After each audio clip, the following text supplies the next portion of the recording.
In this video, we're going to look at the Medicom Toys, MAFEX or MAFEX. I say MAFEX. You can say MAFEX. I'm going to say MAFEX. Superman from the Batman Hush series. This figure is on loan to me from my friend Eric. When he got the figure in the mail, the left arm was actually loose in the packaging, and he was a little worried about breaking the figure, get back together, so he sent it to me to reattach the arm. And while it's here, do a quick little review of the figure. Personally, I only have one MAFEX figure. It's the RoboCop figure, and the dimensions of the boxes are the same. I don't know if it's the same for across the board on MAFEX, but it looks like they have a standard size box for figures. On the front of the packaging, there's a nice big window in the front where you can see the figure and most of the accessories inside. The Batman Hush logo, nice product imaging. The MAFEX logo, DC Comics. Product image on the side, a nice static pose. And on the back of the product imaging of Superman, some of the accessories, the kryptonite vines from Poison Ivy. He also comes with a ring for Batman with a kryptonite ring. It's number 117 in the series. On the bottom of the box, you get your warnings, legalese, barcode, and you get the Medicom hologram. On the top, you get another product image of Superman and the Batman Hush logo. Now let's take them out of the box and take a closer look. Here we have Superman in the plastic tray. You can see all the accessories come with the figure. He comes with the standard neutral face installed with 2 fists. He has a gritted teeth angry face. This hand is actually a slight gripping hand where you can attach it to like he's gripping Batman's cape. 2 flat pose hands, open style pose hands, and 2 more open style pose hands. And another grip hand. And you see the Batman kryptonite ring hand. See the kryptonite ring on the back. And the kryptonite lace vines that Poison Ivy uses to control Superman in the series. Oh, spoilers. Let's get Superman out of the tray. And here we have Superman outside the tray. Since this is not my figure, I'm going to be extra careful. I'm not going to take all the accessories out of the tray. I'll take 1 or 2 of them out. Don't worry, these import figures can be a little delicate. I want to be very careful with this since it's not mine. We've looked at the figure outside the packaging. Medicom's done a decent job at capturing the Jim Lee art style of the Batman Hush comic book series. I have to confess, I've never read the Hush storyline. Back when that came out, I never was really the biggest Batman fan. I was more of a Superman fan and a Hulk fan than I was a Batman fan. The sculpting of the figure is really nice. I love the fact they actually used a wired cape. I love wired capes. After I started using these in some of my customs, wired capes is the only way to go. You can get nice dynamic posing with the capes. A lot better than having a large rubber chunk of plastic hanging off the back of your figure. Plus, you don't have to worry about it with it not being a rubber cape. You don't have to worry about weighing on the back of the figure, make it back heavy. Plus, you can do a lot more posing with the figure and recreate a lot more iconic comic book scenes. To me, wired capes is the only way to go for figures anymore. Once you go wired cape, you don't want to go back. Like I mentioned, this is my friend Eric's figure. When he received it, the left arm was actually off in the packaging, and he was having a hard time getting it back on, so I added a little bit, used a blow dryer to warm up the shoulder, popped it back in, and it's been nice and sturdy since then. One thing you need to worry about with Medicom figures too is plastic making contact with one another. When he received it, it had a piece of plastic protect the ab section, keep it from getting damaged in shipment and in the box. And when I got it, I noticed it had a scratch here, just what little time that's had it off. It was like that when I got out of the packaging, and it was the movement of the figure inside the packaging during shipping from his house to my house. It rubbed a little spot on the ab section. So the plastic on these figures are very prone to getting marred up when it rubs against itself, so you want to be very careful with these figures. If you haven't had any import figures, the design and construction of these figures is a lot different from what you may be used to with US retail figures of like Marvel Legends or DC Universe Classics or DC Multiverse. Like I said, this is the second time I've ever had a MAFEX figure in my hands, so I'm looking at this with new eyes of myself. I've got some SH Figure Art figures, but The only MAFEX figure I got is the RoboCop figure, which construction on this one is quite a bit different from this one, just because the character design of this figure. Let's take a quick look at the design of the figure. The heads capture the Jim Lee art style pretty well. With the head, they actually made the front hair piece a separate piece that glues into place. You can see the seam line on top. Right through here. The Superman trademark curl actually floats up in front of the forehead. Same with the angry face. It's a separate piece. You can see the seam line through here. And it's a separate piece. The front of the head there. With the angry face, the eyes are red like he's getting ready to use his heat vision. The S logo is actually sculpted on the chest, but as you can see, the paint is not lined up with the sculpt. And for retail, this figure is, US retail, this figure is $105. And to have the paint not hit the sculpt like that, it's kind of ridiculous for such an expensive figure. Same with, like, there's a molding defect here in the belt. $105 figure. Of course, my friend actually got a good deal on this one. He got his for 85 bucks. But to me, it seems a little pricey for this, because I think I got mine from Hobby Link Japan, my RoboCop from Hobby Link Japan. I think he's like around about, I can't remember, like 80 bucks or something like that. Of course, I had import shipping on that, but I had a lot of stuff. When Takara had their Legends line, and bulk shipping was a little bit easier to. But I digress. For color wise too, I'm not crazy about this really pale yellow they use. I like the yellow on Superman's logo to be more like on the DC Mattel Multiverse, a little more of a golden yellow instead of a pale yellow. The reds are nice though. They're not muted. They're bright red. I do like this color blue. The blue looks really good. And another great thing about the figure, there is subtle shading to give depth to the muscles on the body. You can see it throughout the figure. And on the back of the cape, he's got the House of Ale Superman logo on the back. I'm a longtime comic book reader. I love Superman. This does not mean hope. This is the symbol of the House of Ale.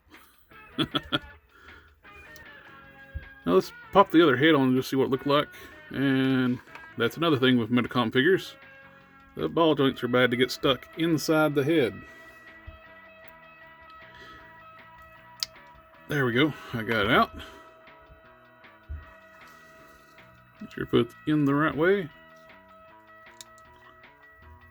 The ball joint is actually bent at an angle. Double ball peg. Okay, that is super tight. There we go. Nope, popped right on. With the angry head popped on, that looks really good. It captures the look of the artwork of the comic.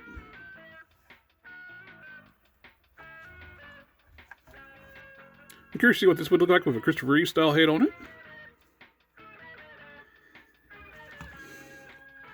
Actually, it looks pretty good. This is a head I actually got from Casting Cave. It's a downsized version of a DC Direct New Krypton Superman figure, which I've painted up for a DC Multiverse figure. It actually looks pretty good on this figure. I wouldn't mind if I had this figure. If this was my figure, I definitely would. I think it would look good to have a Christopher Reeve style head on it. Let's put the regular head back on and take a look at the articulation. Before we put the head back on, let's take a look at the neck articulation. There's a double ball peg at the base of the neck. You can see there's a double ball peg for the neck, and it's actually at an angle. Butterfly ball socket style cup hinge in the shoulder. It's not a standard like a Marvel Legends butterfly joint, but the joint itself is actually like on a ball peg. It goes up and down. There's a double ball peg at the shoulder plus a hinge joint. Allows for forward and back.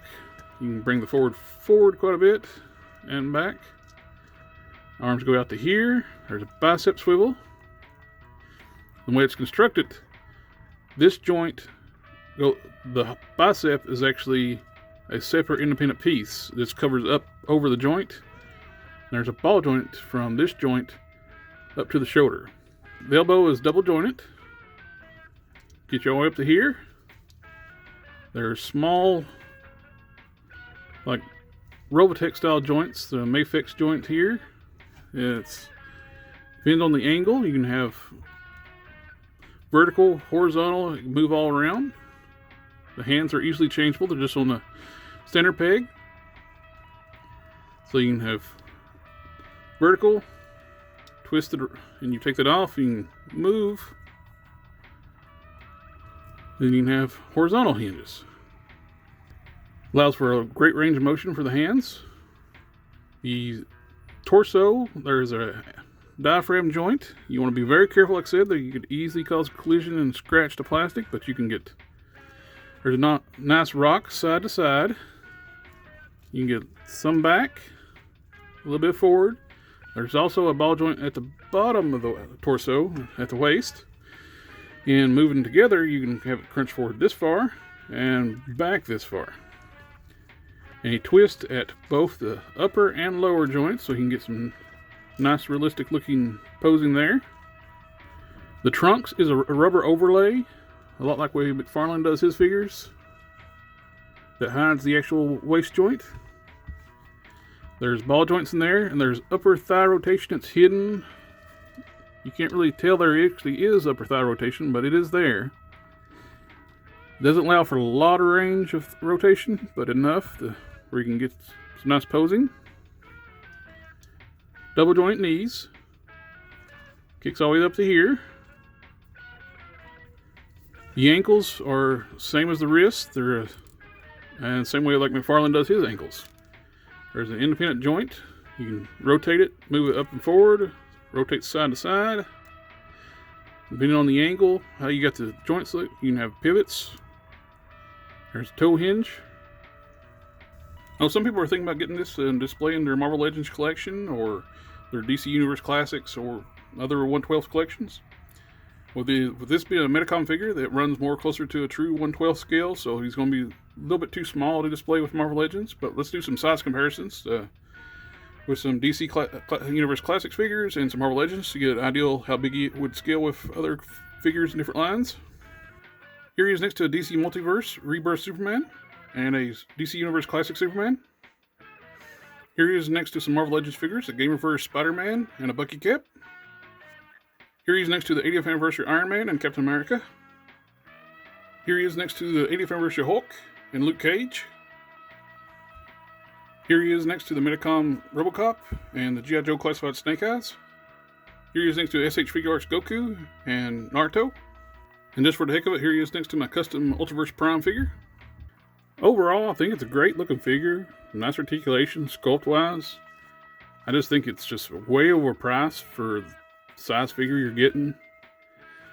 And for anybody in harps like, you just don't want to spend money on expensive figures. I have an extensive masterpiece collection. This is a Fans Toys Sheridan, which is their masterpiece version of Warpath. Very well engineered, lots of die cast. This thing's very hefty.